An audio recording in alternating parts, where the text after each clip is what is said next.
लड़का बनी बहू। पूरे 28 साल का हो चुका था ऋषभ, लेकिन शादी करने को तैयार ही नहीं था। माँ बाप पूरी तरह से परेशान हो चुके थे।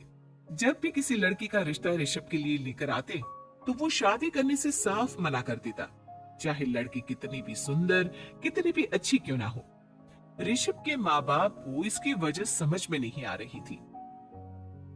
अरे ऋषभ बेटा, अच्छी खासी नौकरी लग गई है, दिखता भी इतना अच्छा है।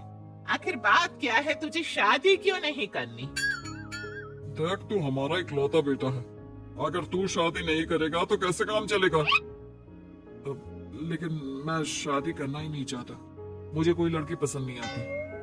अरे बेटा, अगर कोई लड़की तुझे पसंद हो तो उससे शादी कर ले, हमें कोई ऐतराज नहीं है। हाँ ऋषभ बेटा, अब देख, तेरी माँ से भी काम नहीं होता। घर में एक बहू आ जाएगी तो कम से कम घर का माहौल भी अच्छा होगा और तेरी माँ को मदद भी मिल जाएगी। लेकिन मम्मी पापा कहा ना, मुझे लड़कियां पसंद ही नहीं आती। अरे लड़कियां पसंद नहीं आती तो क्या लड़का पसंद आता है? वो तो वक्त आने पर ही पता चलेगा। ऋषभ की बात सुनकर उसके माँ और पापा का सर चकरा जाता है। कुछ दिनों के लिए ऋषभ अपने ऑफिस के काम से शहर से बाहर जाता है और जब लौट कर आता है तो सामने का नजारा देखकर उसके माँ पापा बेहोश होते होते रह जाते हैं। अरे ये क्या, ये तुम्हारे साथ कौन है? माँ, ये दीपक है, मेरी पत्नी। हम दोनों ने शादी कर ली है। दीपक तुम्हारी पत्नी कैसे हो सकता है? अरे दीपिका होती तो बात समझ में भी आती। ये तो लड़का है। तो क्या हुआ पापा, आजकल तो ये सब फैशन में है और मैंने आपको बताया था कि मुझे लड़कियां पसंद नहीं आती। अरे तो इसका मतलब ये थोड़ी है कि तुम दीपक को दीपिका बनाकर ले आओगे। मुझे बहू चाहिए, बहू के रूप में, ये आदमी नहीं। लेकिन मम्मी जी, मैं आपकी बेटी से बहुत प्यार करती हूँ, मेरा मतलब करता हूँ। अरे इसको तो करता हूँ करती हूँ का अंतर भी नहीं पता। लेकर जाए इसे वापस। अगर आपने इसे घर से बाहर निकाला पापा तो मैं भी इसी के साथ चला जाऊंगा। मैं ऋषभ के बिना जी नहीं सकती, मेरा मतलब जी नहीं सकता। हमारा जिंदगी भर का साथ है, प्लीज हमें अलग मत कीजिए मम्मी जी, पापा जी। हे भगवान, ये तूने क्या दिन दिखाया। तेरे बेटे को थोड़ी अकल दे दे, लड़के को बहू बनाकर घर में ले आया है। अब क्या होगा, हम दुनिया को क्या मुंह दिखाएंगे? माँ, बेकार में परेशान हो रही हो। दीपक आपके सारे काम करेगी और एक अच्छी बहू की तरह आपके साथ रहेगी, देखना। पहले तू खुद तो क्लियर कर ले कि यह कुछ करेगा या करेगी। बाद में हम सोचते हैं कि हम क्या करें। बहू के आने के बाद क्या करते हैं, मुंह दिखाई की रस्म, तो आप भी वही कर लीजिए। आप चाहे तो मैं पूरे मोहल्ले में न्योता दे आती हूँ। अरे रहने दे, तेरी वजह से बेइज्जती और ज्यादा होगी। आई बड़ी, अब मेरा मतलब है आया बड़ा न्योता देने वाला। अगले दिन सुबह के वक्त दीपक बड़ी नजाकत से चलता हुआ सबके लिए चाय बनाकर सुबह सुबह बालकनी में आ जाता है। प्रणाम मम्मी जी, प्रणाम पापा जी। ये देखिए, चाय बिल्कुल आपकी पसंद की है। मुझे ऋषभ ने सब कुछ बता दिया था कि आपको क्या क्या पसंद है। हे भगवान, ये सब क्या हो रहा है? ये क्या नौटंकी है? नौटंकी कहाँ है? माँ देखिए तो, मेरा दीपक आपका कितना ख्याल रख रहा है। लाओ, अब जो भी है, जैसी भी है, चाय पियेंगे ही सही।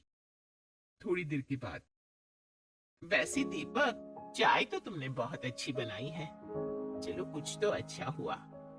अगले दिन, अजी सुनते हैं, आज पैरों में बड़ा दर्द हो रहा है। लग रहा है घुटनों में फिर से कुछ न कुछ प्रॉब्लम हो रही है। डॉक्टर ने वो दवाई दी थी, उसकी मालिश करो ना अपने घुटनों पर, आराम मिल जाएगा। वो क्या है ना, खुद के हाथों से ठीक से मालिश नहीं हो पाती। अरे मम्मी जी, आपको परेशान होने की क्या जरूरत है, मैं हूं ना। लाइए, मैं आपके पैरों पर मालिश कर देता हूँ, अब मेरा मतलब कर देती हूँ। अरे रहने दे, रहने दे। घर में बहू होती तो सेवा करती, यहाँ तो आदमी बहू बनकर बैठा हुआ है। मम्मी जी नाराज मत होइए, एक बार मुझे मौका तो दीजिए आपकी सेवा करने का। अच्छा ठीक है, ये ले दवाई लगा दे।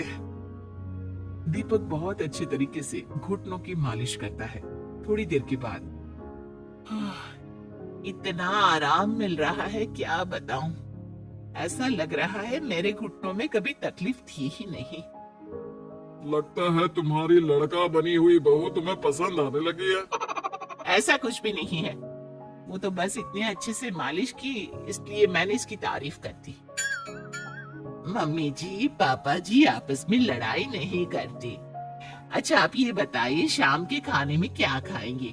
पनीर दाल मखनी पुलाव, कुछ भी स्पेशल बता दीजिए। अरे भाई ये सारी चीजें मुझे तो खाने में बहुत ही पसंद है। तुम क्या कोई औरत हो जो पनीर दाल मखनी बनाओगे? हाँ, अरे लड़का हो तो लड़के की तरह बिहेव किया करो ना।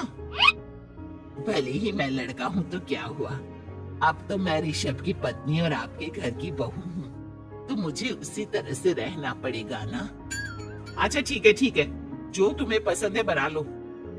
आदमी रसोई में खाना बनाते हुए कैसे लगते हैं, जरा मैं भी तो देखूं। शाम को दीपक सबके लिए अच्छा सा खाना बनाकर डाइनिंग टेबल पर लगा देता है।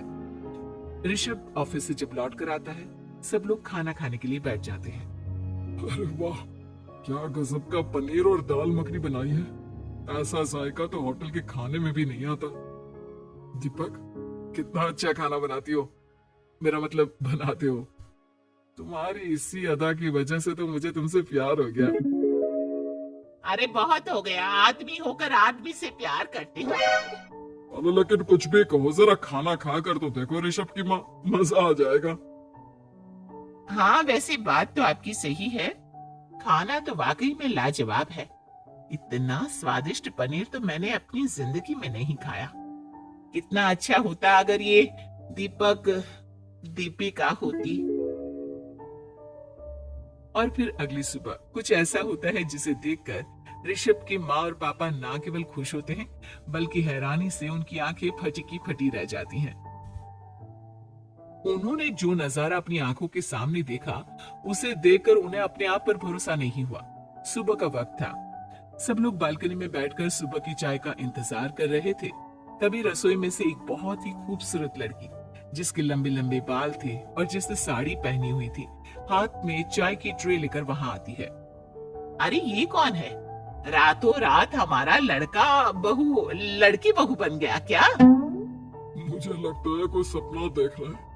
इतनी सुंदर बहू तो हमने सपने में भी नहीं देखी। देखा माँ, जादू हो गया जादू। अरे लेकिन ये है कौन? तुम्हारा वो आदमी वाला पत्नी कहाँ चला गया?